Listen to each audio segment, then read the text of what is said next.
Praise the Lord. मैं प्रभु के महान नाम का धन्यवाद करता हूँ। आज के शुभ दिन में प्रभु ने हमें लेकर आया है और हमें किसी प्रकार के समस्याओं में नहीं रखा। मैं विश्वास करता हूँ हमारे यूट्यूब के दर्शक भी इस वचन को सुनकर आशीषित होंगे। आइए हम लोग समय नष्ट नहीं करते हुए हम लोग देखेंगे मरकुस रचित सुसमाचार उसका 11 अध्याय उसका 17 पद। मरकुस 11 अध्याय 17 पद।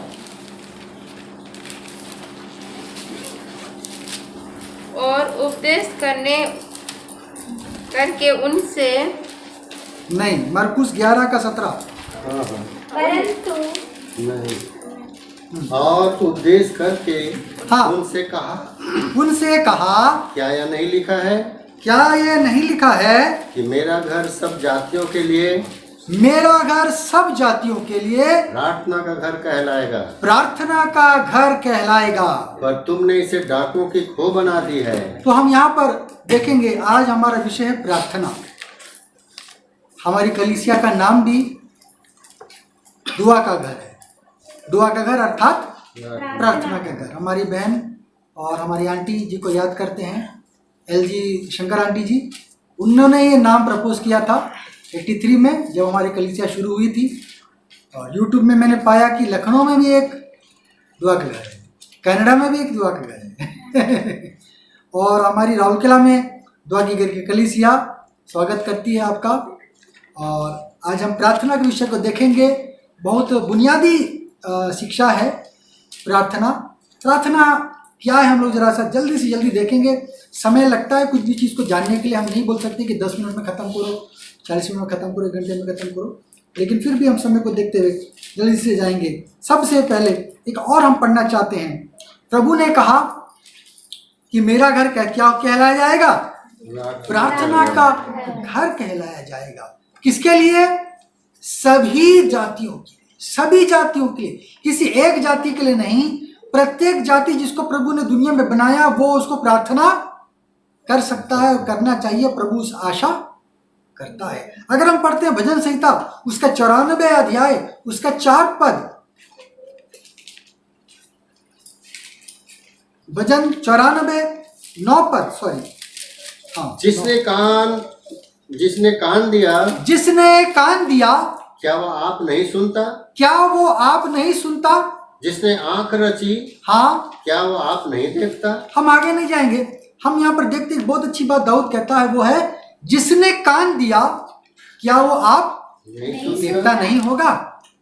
है ना। हमको प्रभु ने इतनी सुंदर दृष्टि दी है और कैसे बनता है, एक लाइफ फोर्स होता है ना। और कैसे छोटे से बीज से सब कुछ बड़ा होता है, इतना बड़ा पेड़ आ जाता है। उसके बीज के अंदर में एक पेड़ है। किसी को हम बोलने से विश्वास करेगा? नहीं करेगा। लेकिन सारा पेड़ किसके अंदर में घुसा हुआ है? उस बीज के अंदर में घुसा हुआ है। तो जो हमको कान दिया है वो जरूर से हमारी प्रार्थना को सुनता है। सबसे पहले हम देखेंगे प्रार्थना है क्या चीज। प्रार्थना क्या चीज है? अगर हम पढ़ेंगे उत्पत्ति 18 अध्याय उसका 32 और 33 पद। उत्पत्ति 18 32 और 33। फिर उसने कहा, हाँ, हे प्रभु क्रोध ना कर, मैं एक ही बार और कहूंगा। हाँ, कदाचित उसमें 10 मिले, कदाचित 10 लोग मिले जो धर्मी हो उस जगह में। उसने कहा, हाँ, तो मैं 10 के कारण भी उसका नाश ना करूंगा। तो भी मैं 10 धर्मी लोगों के कारण उस सारे सदोम और गोमोरा के पापी लोगों को भी नष्ट नहीं करूंगा। हाँ, जब यहोवा अब्राहम से बातें कर चुका, तब चला गया। तब कहाँ चला गया? ऊपर चला गया। लिखा है स्वर्ग को चला गया, अपने निवास स्थान में चला गया। परमेश्वर चला गया।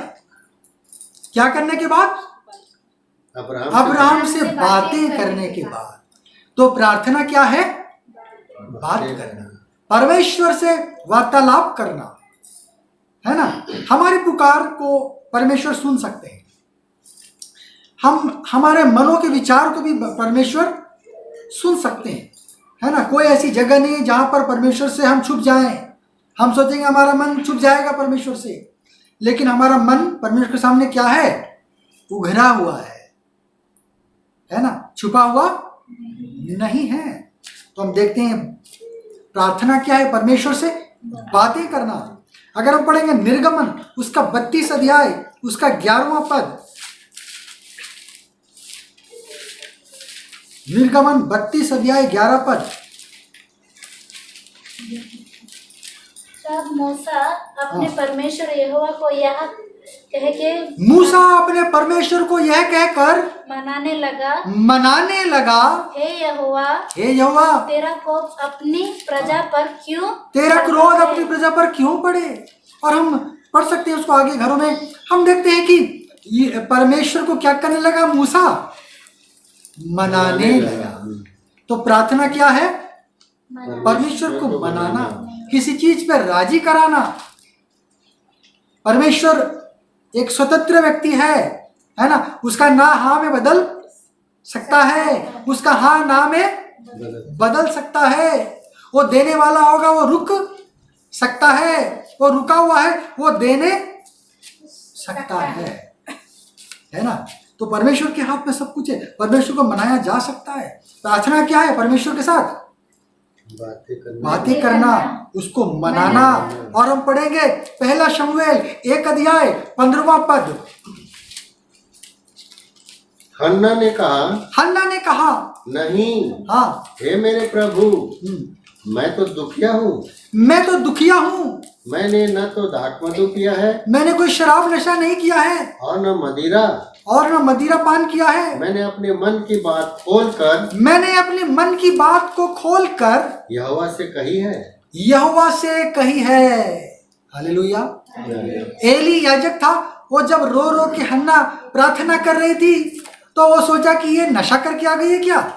उसको बोले क्या तूने नशा किया, चल उठ जा यहाँ से, करके उसको झिड़कने लगा। और हन्ना उसको समझाने लगी, नहीं मेरे प्रभु, ऐसा नहीं है, मेरे दासी को तुच्छ मत समझ, मैंने कोई नशा नहीं किया है, मैं तो बहुत दुखिया हूँ।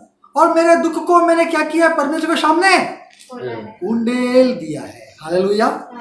तो हम देखते हैं कि आपका प्रार्थना किया है, अपने दिल की बात को परमेश्वर के सामने में उंडेल के रख देना, खोल कर रख देना, अपने मन की सारी बातों को परमेश्वर को सामने रख देना। ये क्या है? प्रार्थना है। फिर हम देखेंगे दूसरा इतिहास उसका 32 अध्याय उसका 20 पद।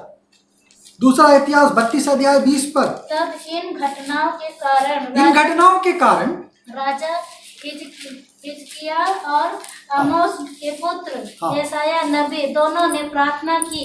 हाँ। और स्वर्ग की ओर दुहाई दी। और स्वर्ग की ओर क्या किया? दुहाई दिया। वचन आया है, अलग प्रकार की ये सब चीजें हैं, ठीक है ना। इंग्लिश में आया है क्राइंग टू हेवन, उसमें आया है क्या? क्राइंग टू हेवन, दुहाई दिया हिंदी में आया है। मतलब क्या करना है? परमेश्वर के सामने रोना है, परमेश्वर के सामने, है ना। अपने मन के अगर कुछ दर्द है, समस्या है, परमेश्वर सुन सकता है, सृष्टि उसकी है। और प्रभु के लिए कहा जाता है कि धर्मी परमेश्वर है, प्रेमी परमेश्वर है, भला परमेश्वर है।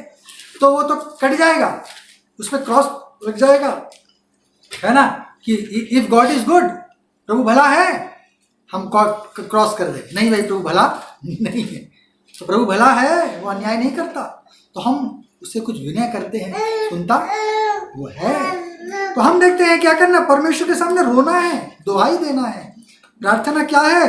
अय्यूब की पत्री 8 अध्याय 5 पद। तो भी यदि तू आप परमेश्वर को यत्न से ढूंढता, यदि तू परमेश्वर को ढूंढता और सर्वशक्तिमान से गिड़गिड़ा कर विनती करता, उससे गिड़गिड़ा कर विनती करता।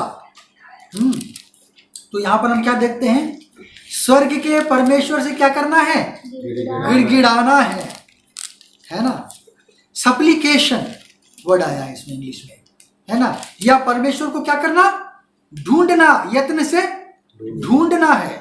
प्रार्थना किया है? परमेश्वर को ढूंढना है ना, परमेश्वर के सामने गिड़गिड़ाना है ना। हम देखेंगे भजन संहिता 73 उसका 28 पद, 73 उसका 28। परंतु परमेश्वर के समीप रहना परमेश्वर के सन्मुख में रहना यही मेरे लिए भला है। ये मेरे लिए भला है ना। प्रार्थना क्या है?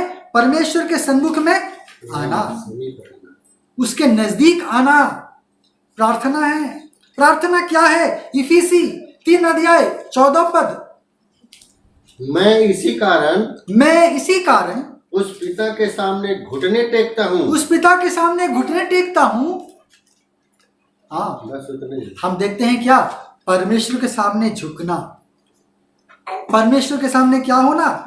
नम्रता दिखाना, है ना। वो क्या है? प्रार्थना। परमेश्वर के सामने झुक जाना, परमेश्वर के सामने नम्र कर देना अपने आप को, ये क्या है?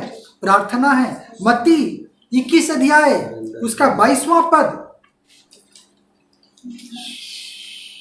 और जो कुछ तुम प्रार्थना में विश्वास से मांगोगे वो सब तुमको मिलेगा। वो सब तुमको मिलेगा। ये यीशु ने एक प्रतिज्ञा किया। तो हम देखते हैं विश्वास से मांगोगे। तो प्रार्थना क्या है? विश्वास है, मांगना, विश्वास करना, प्रभु पे विश्वास करना। जो ईश्वर पे विश्वास नहीं करता प्रभु को क्या प्रार्थना करेगा, है ना। प्रार्थना नहीं करेगा प्रभु। जो विश्वास करता है कि कोई चीज नहीं है, सब कुछ मुझको ही करना है, तो खुद ही जाके अपना काम करके आएगा। क्या करता है? तो हम देखते हैं कि प्रार्थना क्या मदद लेना मतलब क्या है? ईश्वर पर भरोसा करना है। बहुत सारी प्रकार की बातें हैं, मैंने कुछ चुनी बातें रखी, जो मुझको मिली, मैंने खोजा पाया, उसको मैंने रखा। अब हम देखेंगे हम प्रार्थना क्यों करें, परमेश्वर से प्रार्थना हम क्यों करें।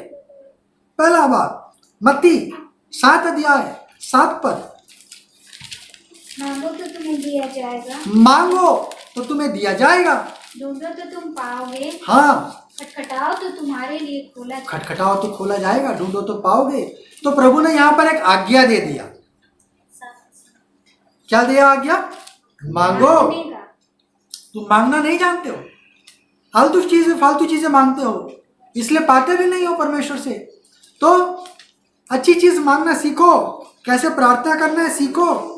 तो प्रभु ने एक आज्ञा दिया, ये एक शिक्षा भी है यीशु की कि हमें क्या करना चाहिए? प्रार्थना करना चाहिए। तो हम प्रार्थना क्यों करें? प्रभु की आज्ञा है, प्रभु की शिक्षा है, हम प्रार्थना करें। 8 पद अगर उसी का करेंगे, 7 अध्याय 8 पद। क्योंकि जो कोई मांगता है उसे मिलता है, और जो ढूंढता है हाँ, वो पाता है। तो हम देखते हैं हम क्यों मांगे? क्योंकि हम मांगेंगे तो हमें मिल जाएगा।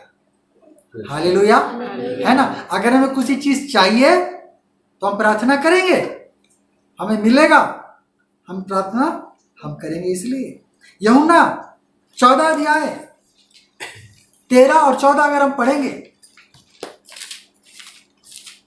जो कुछ तुम मेरे नाम से मांगोगे, जो कुछ तुम मेरे नाम से मांगोगे वही मैं करूंगा, वो मैं करूंगा, कि पुत्र के द्वारा पिता की महिमा हो। पिता की क्या होगी? महिमा लेना चाहता है। तो प्रार्थना क्या है? प्रभु की महिमा करना है। प्रभु चाहते हैं कि इस दुनिया में अपनी शक्ति को दिखाएं, लोग उसकी शक्ति को माने। प्रभु इसके लिए मौका ढूंढ रहे हैं। तो प्रार्थना क्या है? एक अवसर है प्रभु के लिए, है ना, कि कुछ हम विशेष प्रभु से मांगते हैं, कुछ रखते हैं, और वो चीज पूरी हो जाती है, तो इससे प्रभु को महिमा मिलती है। जब यीशु ने चमत्कार किए लोगों के सामने, लोग सुबह शाम चर्चा करते रहते थे यीशु की। बोले ये ऐसे कुछ सच बात है क्या? ये कौन है? ये क्या दुष्टात्मा की शक्ति से तो नहीं कर रहा है? और तरह तरह की बातें करते थे, है ना। तो प्रार्थना क्या है? प्रभु से मांगना है। और प्रार्थना क्या है? हम क्यों करें? क्योंकि इससे प्रभु को महिमा मिलती है। जब प्रार्थना का उत्तर हमें मिलता है तो प्रभु को महिमा मिलता है ना। मत्ती 21 अध्याय उसका 22 पद। और जो कुछ तुम प्रार्थना में विश्वास से मांगोगे, जो कुछ तुम प्रार्थना में विश्वास से मांगोगे वह सब कुछ तुमको मिलेगा, वो तुमको मिलेगा। प्रभु ने एक प्रतिज्ञा किया है ना। जहां 2 या 3 उपस्थित है मेरे नाम से, वहां पर मैं स्वयं उपस्थित हूँ। ये प्रभु के वादे हैं, बहुत सारे वादे। किसी दिन हम लोग परमेश्वर के वादे के विषय में हम लोग मनन करेंगे कि यीशु मसीह ने, परमेश्वर ने हमसे क्या क्या वादे किए, बाइबल हमसे क्या कुछ वादा किया है ना। यहाँ पर हम देखते हैं कि ये एक प्रॉमिस है, परमेश्वर की प्रतिज्ञा है, आवश्यकता की चीज है, जरूरत की चीज है, तो वो प्रभु हमको देगा।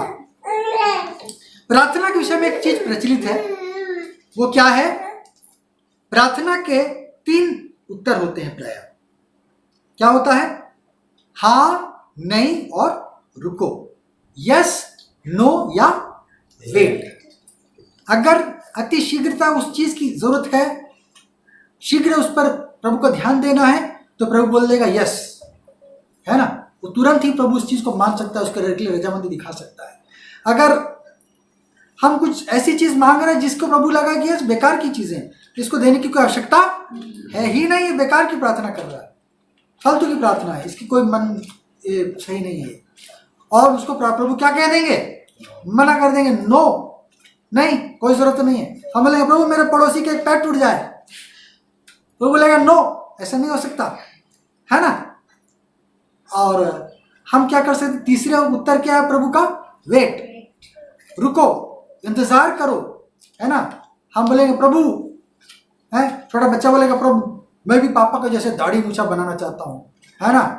तो प्रभु क्या बोलेगा? भैया रुक जा, अभी तू बड़ा तो हो जा, अभी तू खेल कूद रहे है, उसके बाद में तू शादी ब्याह करना, मूछे रखना है समय आएगा जब परेशान हो जाओगे, तुम माता पूछोगे, अभी इतना में चलो, है ना? तो प्रभु कुछ चीजों के लिए क्या करता है? समय अभी नहीं आया है, थोड़ा रुक जाओ, प्रभु कहेगा।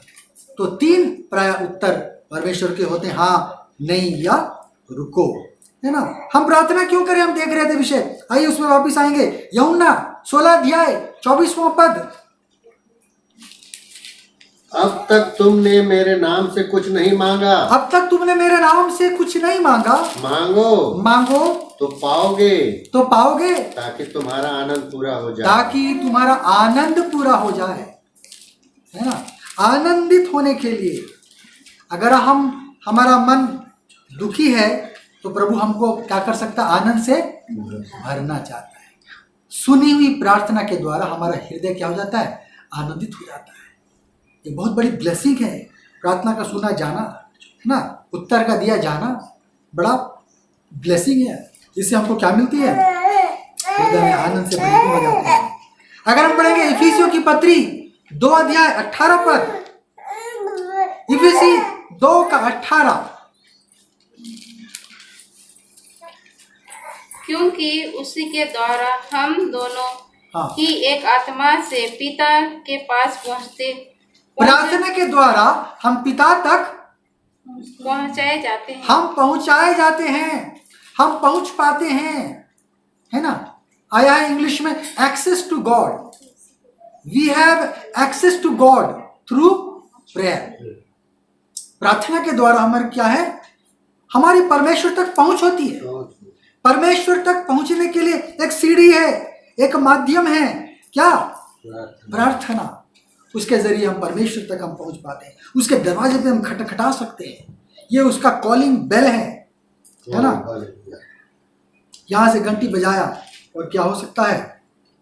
वो वहां तक सुना जा सकता है। प्रभु बोलेगा हाँ बेटा क्या है, हाँ बेटी क्या है तुम्हारी समस्या, है ना?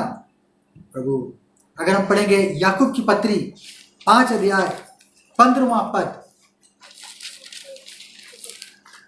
याकूब 5 अध्याय 15वां पद, और विश्वास की प्रार्थना के द्वारा हाँ रोगी बच जाएगा, रोगी बच जाएगा, और प्रभु उसको उठाकर खड़ा करेगा। हाँ आगे, और यदि उसने पाप भी किए हो, यदि उसने पाप किए हो तो उनकी भी क्षमा हो जाएगी, उसकी भी क्षमा हो जाएगी। तो हम क्या कर सकते हैं? पापों की क्षमा भी हम प्राप्त कर सकते हैं प्रार्थना के द्वारा। प्रभु हमें शुद्ध करता है। प्रार्थना के द्वारा हम क्या होते हैं? निष्पाप होते हैं, शुद्ध होते हैं, हमारे पाप धुल जाते हैं, हमारे पाप की क्षमा प्राप्त करते हैं। इसलिए भी हमें क्या करनी चाहिए? प्रार्थना करनी चाहिए। तीसरी बात हम लोग देखेंगे, हमें प्रार्थना कब करनी चाहिए, किन किन स्थितियों में हम प्रार्थना करना चाहिए, है ना? अगर हम पढ़ेंगे भजन संहिता 18 अध्याय 18 में, हाँ, मेरे विपत्ति के दिन वे मुझ पर आ पड़े, परंतु यहोवा मेरा आश्रय था। हम देखते हैं कि हमारे जब समस्याओं में, मुश्किल में के समय में हो, मुश्किल के घड़ी में हो और हमें से कुछ सूझा ना जाए, in the time of distress हम कह सकते हैं ना, आया है, हमको क्या करना है? परमेश्वर से प्रार्थना हमको करना चाहिए। लिखा है कि संकट के समय तत्पर सहायक है कौन? हमारा परमेश्वर। लेकिन कब? जब हम उसको पुकारेंगे। हालेलुया, है ना, जब हम उसको पुकारेंगे। हालेलुया शब्द का अर्थ जो है, कई लोग जो दर्शक अगर वीडियो में देखते होंगे तो अन्य जाति नहीं समझते होंगे, ये गैर मसीह लोग हैं, तो मैं छोटे से बोल देता हूँ। हालेलुया जो है एक इब्रानी भाषा है दरअसल। हलेल का मतलब होता है स्तुति, और यह का मतलब होता है ईश्वर, परमेश्वर, है ना। और हालेलुया मतलब ईश्वर की स्तुति हो, परमेश्वर की स्तुति हो। हालेलुया। स्वर्ग में भी यूहन्ना ने क्या किया? ये शब्द को सुना। तो हम ऐसे समझते हैं कि बाइबल में बताती है कि स्वर्गदूतों की भी क्या है? भाषा है ना। हम यहाँ से थोड़ा सा 50-100 किलोमीटर दूर चले जाएंगे, भाषा बदल जाएगी।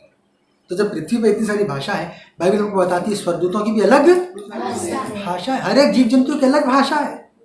सबका अलग अलग आवाज प्रभु ने दिया, सबका अलग अलग रूप दिया। प्रभु की सृष्टि बड़ी अनोखी है। तो स्वर्गदूतों को भी अलग रूप दिया, अलग शक्तियां दी, और उनको भी अलग भाषा दिया है। हम कहाँ पढ़ सकते हैं? 1 कुरिन्थी 13:1 में पढ़ सकते हैं। जरूरत नहीं है, हम उसमें नहीं जाएंगे, तो हमारा विषय नहीं, हम प्रार्थना के विषय में जा रहे हैं कि यदि मैं स्वर्गदूतों की बोलियां बोलूं, तो स्वर्गदूतों की क्या है? एक अलग बोली है। यूहन्ना तो जब वो गया वहां पर हालेलुया शब्द सुना, इसलिए हम भी जो है तो हिंदी है ना, लेकिन हम ये इब्रानी भाषा हम इस्तेमाल करते हैं और हम कहते हैं क्या?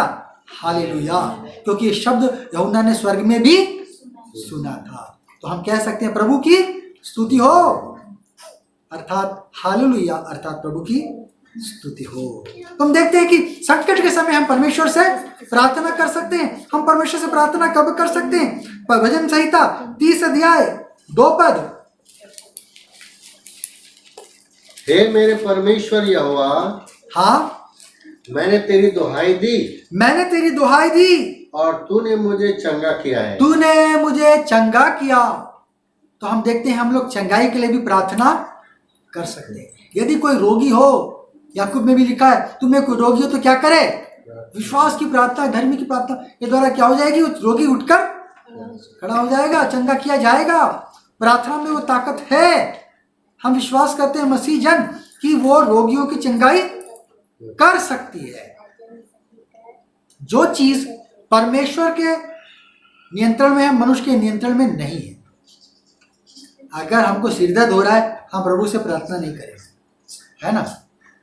हम तो सह लेंगे या अमृतांजन लगा लेंगे, है ना, या रोलर लगा देंगे, या छोटा सा क्रोसिन खा लेंगे, क्या हो जाएगा? ठीक हो जाएगा। पैरासिटामोल से हेडेक कोई बड़ा चीज नहीं है, ठीक हो जाएगा। उसके लिए हम प्रभु के परेशान नहीं करेंगे छोटी छोटी चीज के लिए, है ना।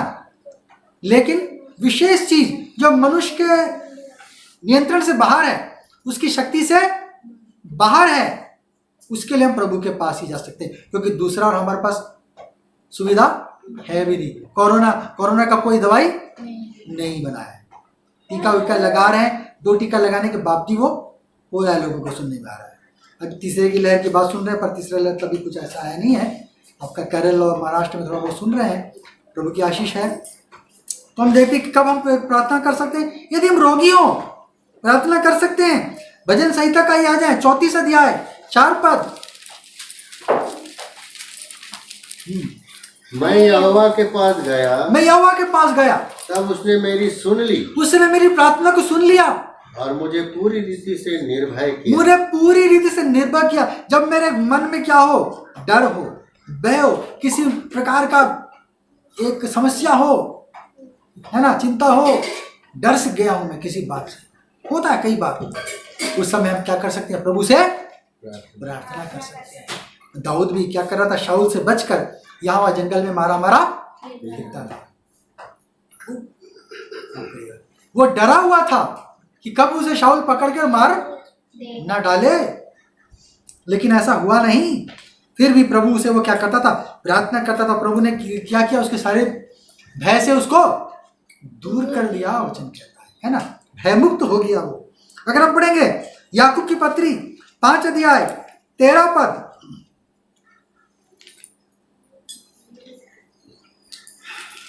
याकूब 5 अध्याय 13 पद, मेरे को भी जरा एक गिलास पानी।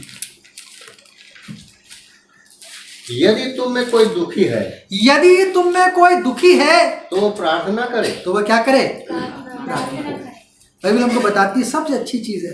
दुखी है, मन दुख है, कुछ बातें हैं, उसका रास्ता नहीं सूझ रहा, क्या करो? प्रार्थना करो, प्रभु के पास ले जाओ। दुनिया के सारे प्रॉब्लम में हर एक प्रॉब्लम का एक सॉल्यूशन होता है ना?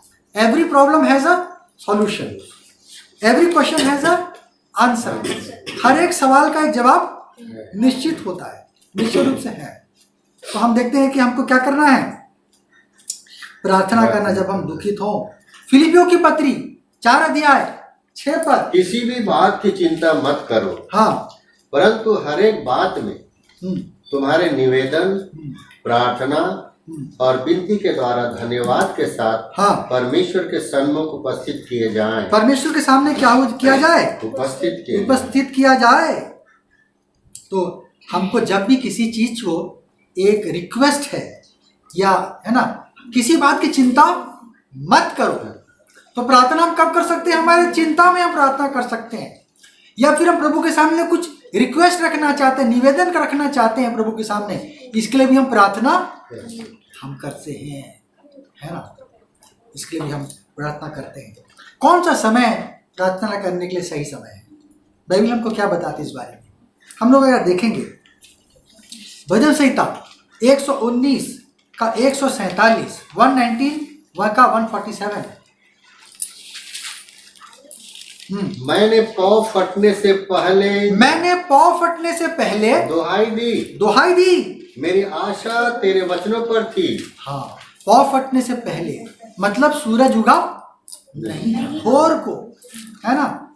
जिसे हम कह सकते हैं डॉन, सुबह होने वाला है, सूरज निकला नहीं है, डॉन, है ना? भोर को क्या कर सकते हैं? प्रार्थना कर सकते, क्योंकि वो उस दिन का सबसे पहला मुहूर्त है, पहला समय है।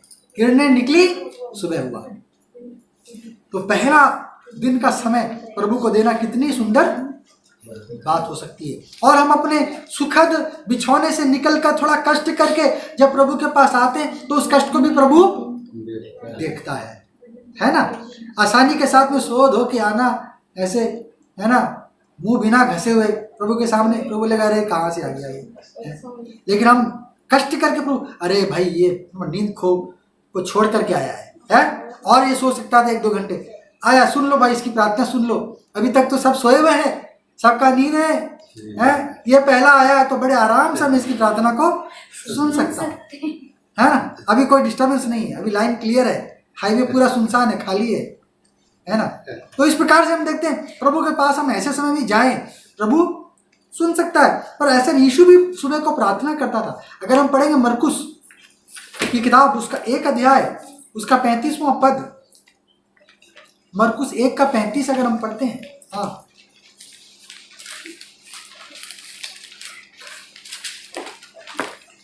भोर को दिन निकलने से बहुत पहले, हाँ, वह उठकर निकला, यीशु उठकर निकला और एक जंगली स्थान में गया, एक जंगल में चला गया, और वहाँ प्रार्थना करने लगा। जहाँ उसे सुनसान समय जगह मिले, जहाँ पर उसको एकांत मिले, और वहां पर क्या करने लगा? प्रार्थना करने लगा। यीशु भी प्रार्थना करता था सुबह को। अगर उसी भजन संहिता 119 का हम 62 पढ़ेंगे, 62, तेरे धर्ममय नियमों के कारण, हाँ, मैं आधी रात को तेरा धन्यवाद करने को उठूंगा, तेरा धन्यवाद करने को, तुझसे प्रार्थना करने को क्या करूंगा? मैं उठ जाऊंगा। तो अब सुबह भी है, लेकिन रात का बीच भी है, ठीक 12 बज रहा है, टन टन, उस समय भी हम जाके प्रभु को हिला सकते हैं, उसके लिए भी हम घंटी बजा सकते हैं, है ना? उसके सिंहासन को हम धक्का मार सकते हैं। प्रभु सुनिए जरा मेरी बात है, मेरी एक चीज है जो मैं आपके सामने रखना चाहता हूँ, है ना? और क्या क्या समय अब लोगों ने प्रार्थना किया, बहुत सारे हम मैं एक पढ़ रहा हूँ दिखाने के लिए, बस बताने के लिए। वचन में बहुत सारी बातें भरी हुई है, समय नहीं है उस चीज़ को लेने के लिए, हम जल्दी जल्दी जाएंगे। अगर भजन संहिता का ही 55 अध्याय उसका 17वां पद अगर हम पढ़ेंगे, 55:17, सांझ को, हाँ भोर को, दोपहर को, हाँ, सांझ को, भोर को, दोपहर को, तीनों पहर मैं दुहाई दूंगा, मैं तुझे क्या करूंगा? दुहाई दूंगा दुहाई दूंगा और कराहता भी रहूंगा। मैं तुझसे प्रार्थना करूंगा, है ना।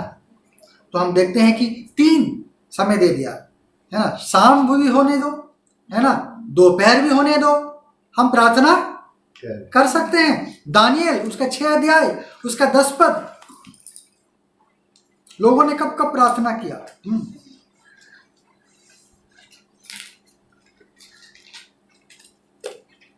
दानियल, जब दानियल को मालूम हुआ कि उस पत्र पर हस्ताक्षर किया गया है, एक किसी पत्र पे हस्ताक्षर हुआ, हाँ, तब वह अपने घर में गया जिसकी उपरौठी कोठरी की खिड़कियां हाँ, यरूशलेम की ओर खुली रहती थी, हाँ, और अपनी रीति के अनुसार जैसा वह दिन में 3 बार अपने परमेश्वर के सामने हाँ, घुटने टेक कर हाँ, प्रार्थना और धन्यवाद करता था वैसा ही तब भी करता रहा। वो तब भी करता रहा।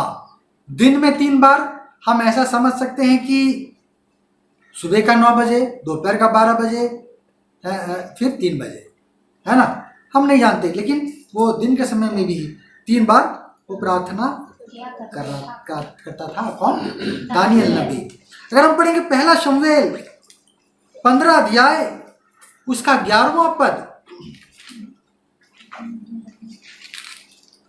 मैं शाऊल को राजा बना के पछताता हूँ, हाँ, क्योंकि उसने मेरे पीछे चलना छोड़ दिया और मेरी आज्ञाओं का पालन नहीं किया। हाँ, तब शमूएल का क्रोध भड़का और वह रात भर यहोवा की दुहाई देता रहा। वो रात भर यहोवा की दुहाई देता रहा, लिखा है। शमूएल जो था वो शाऊल से काफ़ी प्रभावित भी था, हम अगर बाइबल को देखते हैं तो। और शाऊल जो था वो इज़राइल का पहला राजा था। उसके पहले न्याय हुआ करते थे, वही संभालते थे सब कुछ को एक प्रकार से। और हम देखते हैं राजा के नाम से, राजा के हिसाब से पहला कौन हुआ? शाऊल खड़ा हुआ। इसलिए भी कि एक देश पे एक राजा फिर हटेगा, क्या होगा, इसलिए प्रभु अलग अलग बातें कह रहा है। शायद शमूएल को चिंता हुई और अपनी सारी जाति के लिए क्या करता था? प्रार्थना करता था। क्या राजा, क्या रंक, प्रजा, सबके लिए वो क्या करता था? प्रार्थना करता था, उनके समस्याओं का हल करता था। शमूएल भी क्या था? एक न्यायी था, एक भविष्यवक्ता भी था, ठीक है ना। जब तक कि शाऊल को राजगद्दी नहीं मिली थी, वही सब कुछ संभाल रहा था। लोग सब चीज के लिए उसके पास आते थे। तो हम देखते कि वो रात भर क्या करता रहा? शाऊल के लिए प्रार्थना करता रहा कि प्रभु आप मान लीजिए, आप उसे क्षमा कर दीजिए, आप उसको ऐसा दंड मत दीजिए, उसे फिर से उसे बने रहने दीजिए। इस प्रकार से वो शाऊल की तरफदारी से प्रभु के लिए रात भर प्रार्थना किया। अगर हम पढ़ेंगे लूका रचित सुसमाचार 6 अध्याय 12वां पद, यीशु मसीह के बारे में।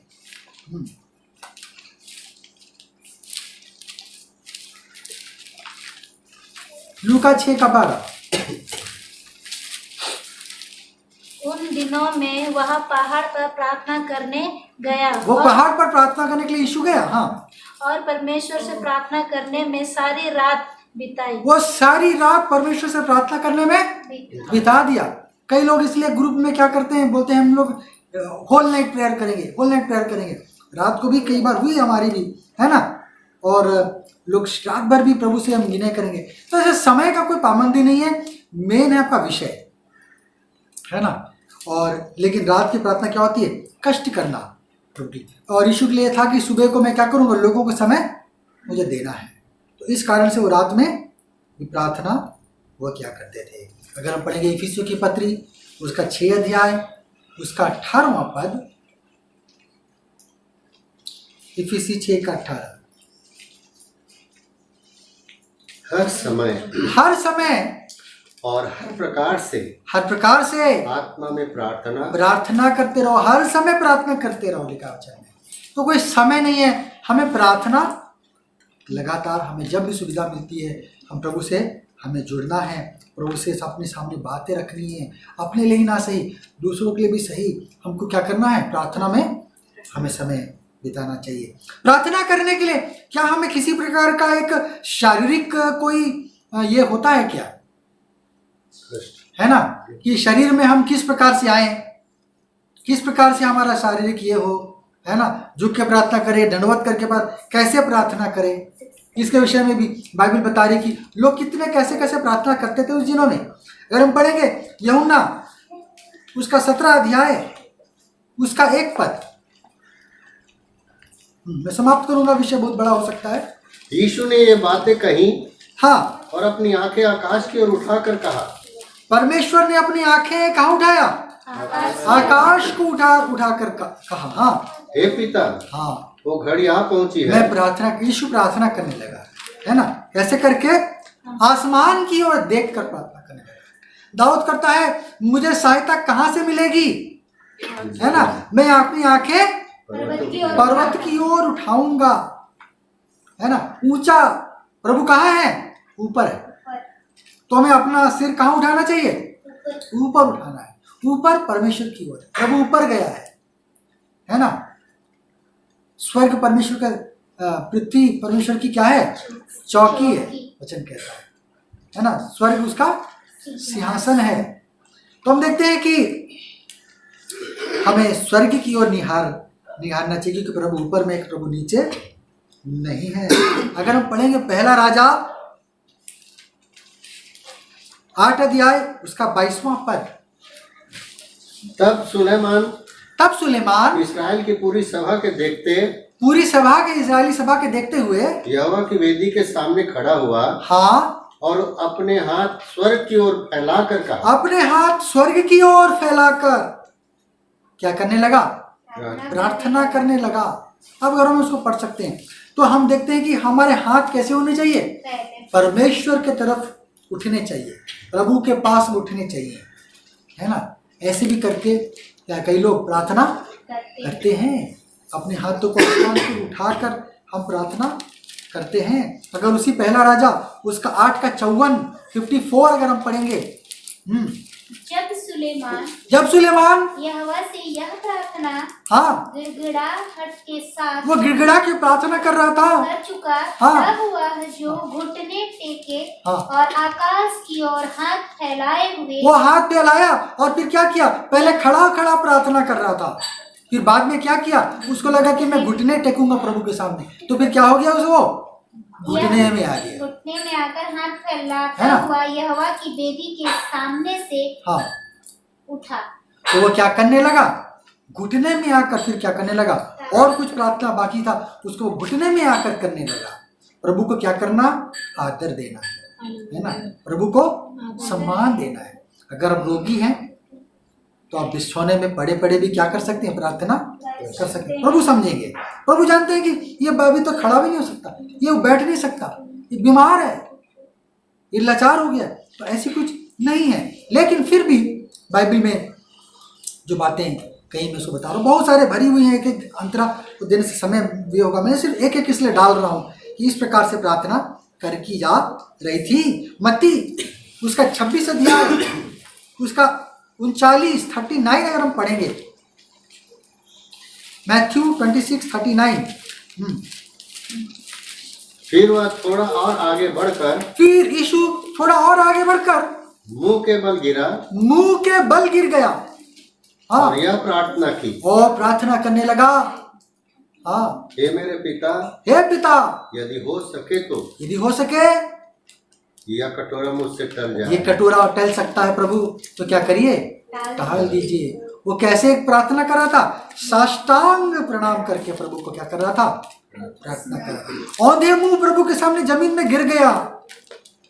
मेरे लिए मेरा प्राण क्या है, कीमती है। प्रभु ये क्रूस उठाना, ये दुख सहना क्या जरूरी है मेरे लिए, और ये अगर टाला जा सकता है ये बात, तो मुझसे क्या कर दीजिए, टाल दीजिए। ये दुख का कटोरा मेरे जीवन में आने न पाए, लेकिन मेरी मर्जी नहीं परंतु तेरी मर्जी पूरे हो।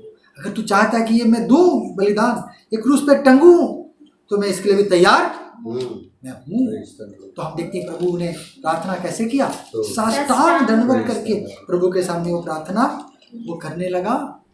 हम खड़े होकर भी प्रार्थना कर सकते हैं।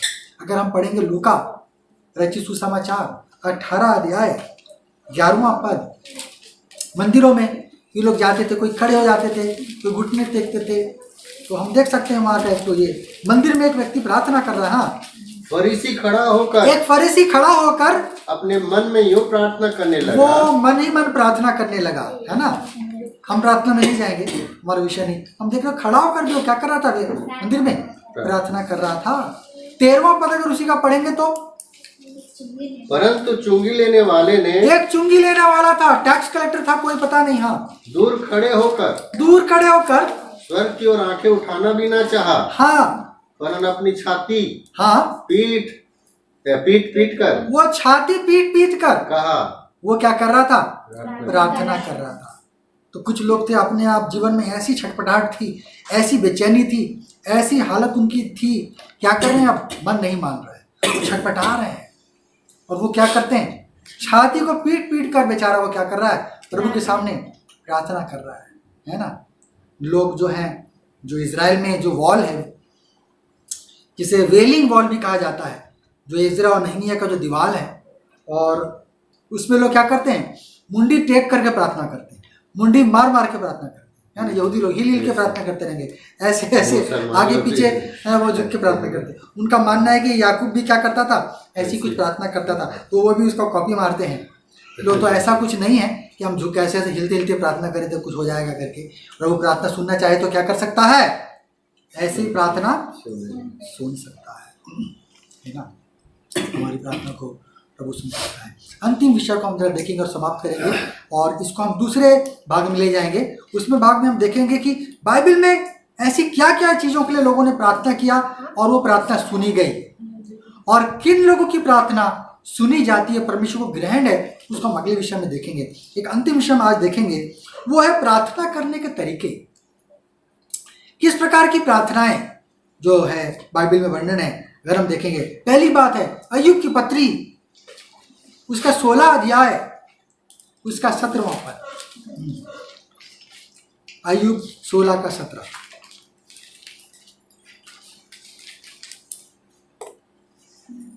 तो भी मुझसे कोई उपद्रव नहीं हुआ है, और हाँ? मेरी प्रार्थना पवित्र है। मेरी प्रार्थना क्या है, पवित्र प्रार्थना है ना। हमारी प्रार्थना कैसी होनी चाहिए, पवित्र प्रार्थना होनी चाहिए, है ना।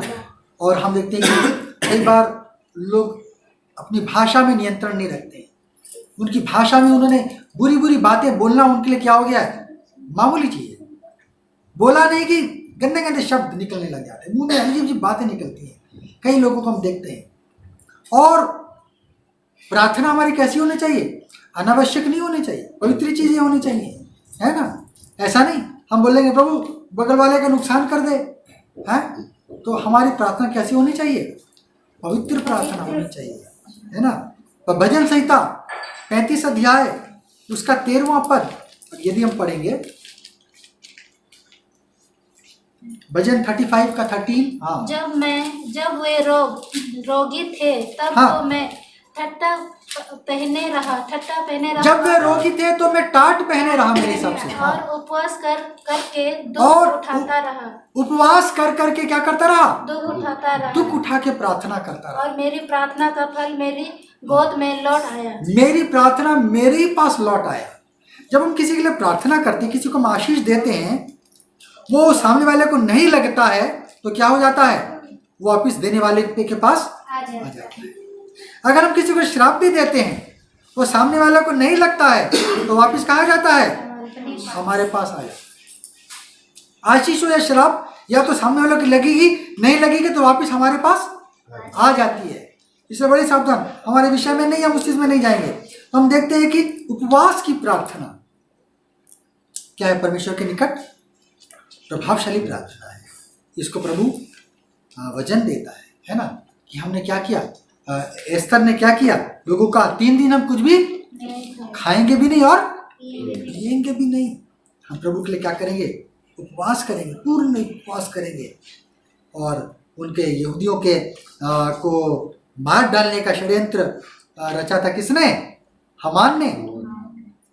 और इस प्रकार से हम देखते हैं कि वो क्या हो गया, विफल हो गया। प्रभु ने क्या किया, बहुत बड़ा जय दिया, उस प्रार्थना के द्वारा उत्तर दिया, तो हम उपवास की प्रार्थना हम कर सकते हैं। अगर हम प्रार्थना देखेंगे मत्ती उसका 6 अध्याय उसका 6 पद, परंतु जब तू प्रार्थना करे, यीशु यहाँ पर शिक्षा दे रहे हैं, जब तू प्रार्थना करे तो अपनी कोठरी में जा, अपनी कोठरी में जा और द्वार बंद करके अपने पिता से, हाँ, जो गुप्त में है, गुप्त में क्या कर, प्रार्थना कर, है ना। ऐसा नहीं कि अब हमेशा हम गुप्ती में करें, पब्लिक प्रार्थना भी है। सबके आप आए हैं चर्च में, अभी सब शामिल हैं हम लोग, और सबके सामने भी प्रार्थना ज़रूरी है, आशीष मांगना है तो किसी न किसी चीज़ के लिए तो हम प्रार्थना करते हैं। तो व्यक्तिगत प्रार्थना अलग है ना, और सामाजिक प्रार्थना अलग है। तो यहाँ पर हम देखते हैं कि प्रभु ने लेकिन सिखाया क्या करना, गुप्त में प्रार्थना ज़्यादा प्रभावशाली है, क्योंकि इसमें कोई दिखावापन नहीं रहता, इसमें कुछ दूसरी बातें नहीं रहती कि जो हम लोगों को सुनाने के लिए बोल रहे हैं। इसमें सिर्फ प्रभु और हम हैं, कोई देखने वाला नहीं है, कोई सुनने वाला नहीं है। तो इसलिए हमको क्या ना, गुप्त की प्रार्थना प्रभु को और अधिक भाता है और पसंद होता है। अगर हम पढ़ेंगे यूहन्ना उसका 17 अध्याय उसका 20 पद, मैं केवल इन्हीं के लिए विनती नहीं करता, मैं सिर्फ इनके लिए ही विनती नहीं करता, परंतु उनके लिए भी जो हाँ, इनके वचन के द्वारा मुझ पर विश्वास करेंगे, भविष्य में भी मेरे पास जो आएंगे। तो प्रभु एक महायाजकीय प्रार्थना कर रहे हैं, वहां पर आप पूरा 17 अध्याय को पढ़ सकते हैं। तो हम देखते हैं ये क्या था, ये एक सामूहिक प्रार्थना था। चेलों के सामने प्रभु क्या कर रहा था, एक सामूहिक प्रार्थना में वो सब लोगों के लिए क्या कर रहा था, एक एक बातों के लिए मांग रख रहा था प्रभु के सामने। ये सामूहिक प्रार्थना था। अगर हम पढ़ेंगे याकूब की पत्री 5 अध्याय उसका 15वां पद, और विश्वास की प्रार्थना के द्वारा रोगी बच जाएगा, और प्रभु उसको उठाकर खड़ा करेगा। तो कैसी प्रार्थना होनी चाहिए, विश्वास पूर्ण प्रार्थना। उस व्यक्ति का जीवन कैसा है ये जरूरी है ना। अगर वो व्यक्ति के मन में विश्वास है किसी चीज के लिए, तो प्रभु विश्वास से क्या होता है, हमारे प्रसन्न होता है ना। लिखा है वचन में क्या है, इब्रानी 11 में, विश्वास बिना उसे प्रसन्न करना अनहोना है। हमारे विश्वास के द्वारा परमेश्वर खुश होता है कि एक तो व्यक्ति मिला जो मेरे पर विश्वास करता है। कठिन परिस्थिति है फिर भी वो क्या करता है, मुझ पर विश्वास नहीं छोड़ा।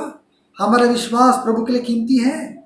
तो इस विश्वास की प्रार्थना को प्रभु क्या देता है, तवज्जो देता है ना। ये उसके लिए मायने रखता है। अगर उसी का 16वां पद पढ़ेंगे, हाँ, कैसी होनी चाहिए प्रार्थना, याकूब 5 का 16। इसलिए तुम आपस में एक दूसरे के सामने अपने अपने पापों को मान लेना है, और एक दूसरे के लिए प्रार्थना करो, जिससे चंगे हो जाओ।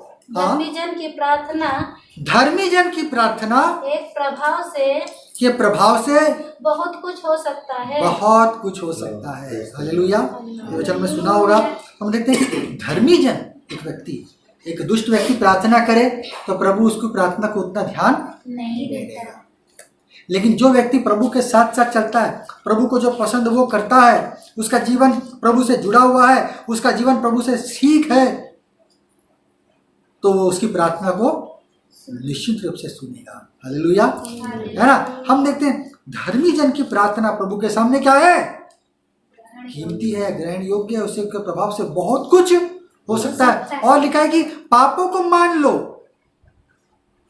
यदि हमारे पाप हमारे जीवन में बने हुए हैं तो हमारे पाप उस प्रार्थना को सुनने के लिए क्या हो जाते हैं, कि विरोध के दीवार के समान खड़े हो जाते हैं, एक रुकावट बन जाता है। हमारे पाप हमारे प्रार्थनाओं के बीच में एक रुकावट है।